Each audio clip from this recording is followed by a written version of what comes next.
AK news Gujarati.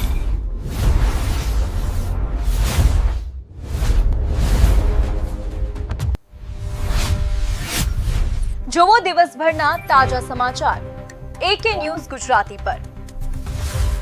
Banaskantha જિલ્લાના વડગામ તાલુકાના સકલાણા ગામમાંથી એક હૃદયદ્રાવક ઘટના સામે આવી છે। ગત દિવસોમાં વરસાદ અને વાવાઝોડા દરમિયાન વીજ લાઇનનો જીવંત તાર તૂટી પડતા પિતા અને પુત્રને કરંટ લાગ્યો હતો, જેમાં બંનેનું ઘટના સ્થળે જ કરુણ મોત નીપજ્યું હતું। પ્રાપ્ત વિગતો અનુસાર સકલાણા ગામના રહેવાસી કાનજીભાઈ ભીમાભાઈ પ્રજાપતિ ઉંમર 65 વર્ષ અને તેમના પુત્ર જયેશભાઈ કાનજીભાઈ પ્રજાપતિ ઉંમર 32 વર્ષ પોતાના ખેતર તરફ જઈ રહ્યા હતા। તે દરમિયાન રસ્તા ઉપરથી પસાર થતી વીજ લાઇનનો જીવંત તાર તૂટી પડતા બંને તેના સંપર્કમાં આવી ગયા હતા। કરંટ લાગતા પિતા પુત્રનું ઘટના સ્થળે જ મોત નીપજ્યું હતું। આ દુર્ઘટનાથી પ્રજાપતિ પરિવાર પર દુઃખનો પહાડ તૂટી પડ્યો છે। ખેતી કરીને પરિવારનું ગુજરાન ચલાવતા પરિવારના બે મુખ્ય આધારસ્તંભોને એક સાથે ગુમાવતા પરિવારજનોમાં શોકની લાગણી વ્યાપી ગઈ છે। ઘટનાની જાણ થતા ગામ લોકો, સમાજના આગેવાનો તથા સગા સંબંધીઓ મોટી સંખ્યામાં ઘટના સ્થળે દોડી આવ્યા હતા।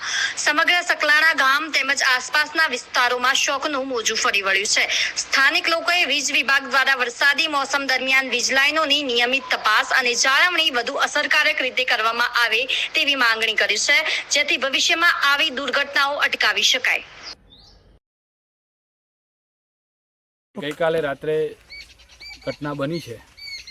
પ્રાથમિક દ્રષ્ટિએ એવું જણાય છે કે વીજ પોલ ઉપર પડતા સકલાણા ગામના જે બે વ્યક્તિઓ એમના પોતાના ખેતરે જઈ રહ્યા હતા, ત્યાં વીજ પોલ ઉપર પડતા અને જે થાંભલાથી વીજ વાયર તૂટ્યો તે એ વ્યક્તિઓ પર પડતા બંને એક જ પરિવારના બે વ્યક્તિઓનું દુઃખદ અવસાન થયું છે।